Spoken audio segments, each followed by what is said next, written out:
নিত্য পূজায় কি এমন পরিবর্তন আনলে ঠাকুর একেবারে ছবি থেকে বেরিয়ে এসে ভোগ গ্রহণ করতে বাধ্য হবে? এমনটা কি আদৌ সম্ভব? নিত্য পুজোয় কি করলে ফটোর মধ্যে থেকে ভগবান আমাদের কথা শুনতে পাবে এবং কোনো না কোনো সংকেতের মাধ্যমে আমাদেরকে সবকিছু বুঝিয়ে দেবে? অর্থাৎ কি করলে ফটো থেকে আমরা নির্দেশ পেতে পারি? মা শারদা দেবী এই বিষয়ে বলেন যে কি করে পূজা করলে ভগবান ফটো থেকে বেরিয়ে এসে খাবেন এবং কথা বলে পথ দেখিয়ে দেবেন।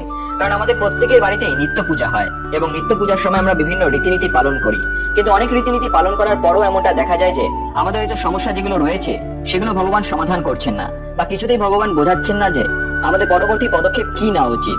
এই বিষয়গুলি অত্যন্ত গুরুত্বপূর্ণ, কারণ যখন আমরা নিত্য পূজা প্রার্থনা করি তখন এটা জরুরি যে আমাদের কথা যাতে ফটোর মাধ্যমে ভগবানের কাছে অব্দি পৌঁছায়, এবং সেই রাস্তাটি দেখিয়ে গেছেন স্বয়ং মা শারদা দেবী। কি সেই রাস্তা, সেটাই হলো এই ভিডিওর বিষয়বস্তু। তাই আজকের ভিডিওটি অবশ্যই মনোযোগ সহকারে দেখুন।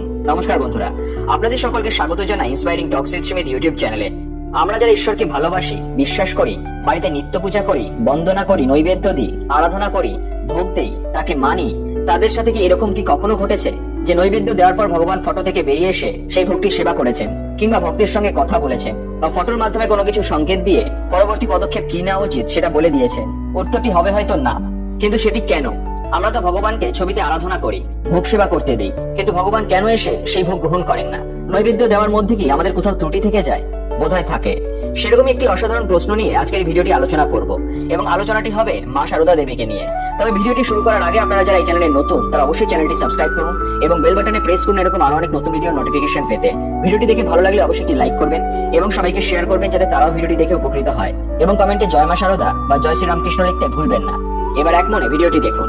এক ভক্ত মা শারদার কাছে গিয়ে উপস্থিত হয়ে মাকে গিয়ে বলছেন, আচ্ছা মা, ভগবানকে পূজা কিভাবে করব? কিভাবে পূজা করলে ভগবান যার সেবা দেব তিনি তাই সেবা করবেন?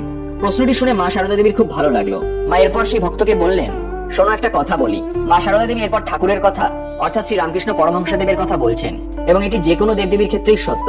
মা শারদা দেবী বলছেন, ঠাকুরের গা মুছিয়ে তার চরণে ফুল তুলসী চন্দন দেবে, এটি হলো প্রথম কাজ। এরপর মা বলছেন, যা খাবার তুমি করেছো সেটি ঠাকুরকে নিবেদন করবে। অর্থাৎ এখানে একটু বোঝার জায়গা আছে। যা খাবার করেছো বলতে ঠাকুরের উদ্দেশ্যে শুধু ফল মূল নকুলদানা সন্দেশের কথা কিন্তু মা বলছেন না। রন্ধনাদি করে তুমি যা খাবার করেছো মা শারদা দেবী তারই কথা বলেছেন। এই খাবারটি ভগবানের কাছে ঠাকুর খাও বলে ধরে দেবে, এই কথাটি কিন্তু বলতে হবে।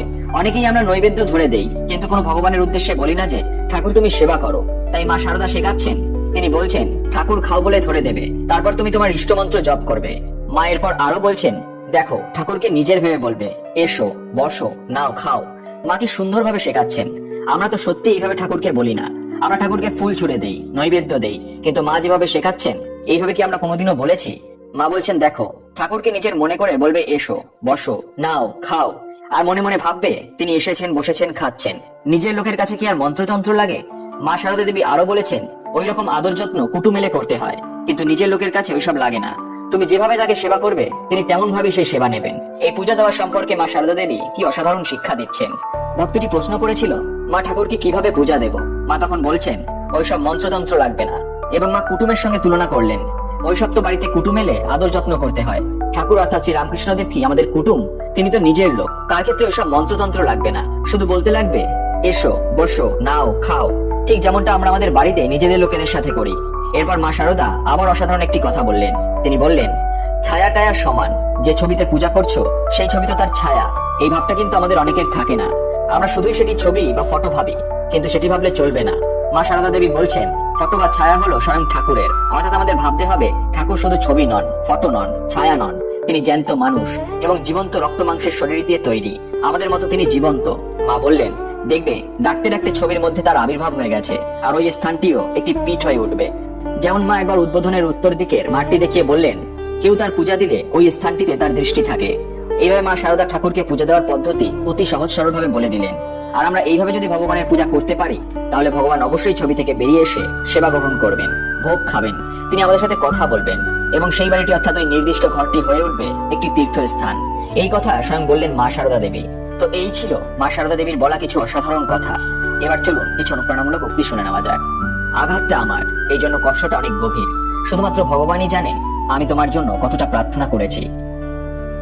আজ পর্যন্ত কেই বা আমায় বুঝতে পেরেছে আমি আমার সমস্ত দুর্ঘটনার একমাত্র সাক্ষী। যে চোখের জল মাটিতে পড়ে না তারা মন ভেঙে দেয়। কষ্ট সবার একই হয়, কিন্তু সাহস সবার আলাদা থাকে। কেউ ভেঙে গিয়ে হাসলো আর কেউ হেসে ভেঙে গেল। আমি দুনিয়াতে একটা ব্যাপার লক্ষ্য করেছি যে যে সত্যি সরল আর সৎ মানুষ হয় তার সম্মান জিরো হয়, আর যে মিথ্যা বলে বেইমানি করে সেই সকলের হিরো হয়। তোমার চুপ থাকা যদি তোমার বাধ্যতা হয় তাহলে থাকো, এখানে ভালোবাসার কোনো প্রয়োজন নেই। কিছু তুমি নিয়ে গেছো আর কিছুই দুনিয়া নিয়ে গেছে।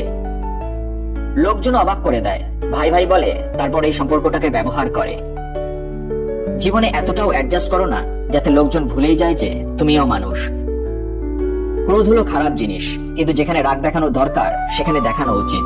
নয়তো যারা ভুল করে তারা কখনো বুঝতেই পারবে না যে তারা আসলে ভুল করছে, আর তারা সবসময় তোমার সাথে সেই রকমই ব্যবহার করবে। অসম্পূর্ণ কাহিনীর উপরে চুপ করে থাকা ঠোঁটের পাহাড় আছে। ক্ষমতার আসল শক্তি তাকে লুকিয়ে রাখার মধ্যে আছে, তাকে দেখানোর মধ্যে নেই। ভরসায় এতটা অন্ধ হয়ে যাও না যাতে তোমার পাশে থাকা ব্যক্তিটির আসল রং তুমি বুঝতে না পারো। যারা বিশ্বাসযোগ্য হয় তারা প্রত্যেকের প্রতি পাগল হয়ে যায় না। সারা জীবন পাশে থাকার মতো মানুষই তো পাওয়া যায় না, নয়তো আমাকে চাওয়া ব্যক্তি তো প্রতিটি মোড়েই দাঁড়িয়ে আছে। তার প্রতিজ্ঞা অদ্ভুত ছিল। সে বলেছিল যে সারা জীবন সাথে থাকবে, আর আমিও তাকে জিজ্ঞাসা করিনি যে সে ভালোবাসা হয়ে সাথে থাকবে নাকি স্মৃতি হয়ে সাথে থাকবে। নিজের দৃষ্টিকে একটা চেহারার মধ্যেই বন্দী করে ফেলো। ভালো মানুষদের পরীক্ষা কখনো নিও না। যখন তুমি তাদের উপরে আঘাত করবে তখন তারা ভেঙে যায় না, কিন্তু চুপচাপ তারা তোমার জীবন থেকে বেরিয়ে যায়। মনে রাখবে যে যদি প্রয়োজনের থেকে বেশি ভালো হও তাহলে তোমাকেও প্রয়োজনের থেকে বেশি ব্যবহার করা হবে।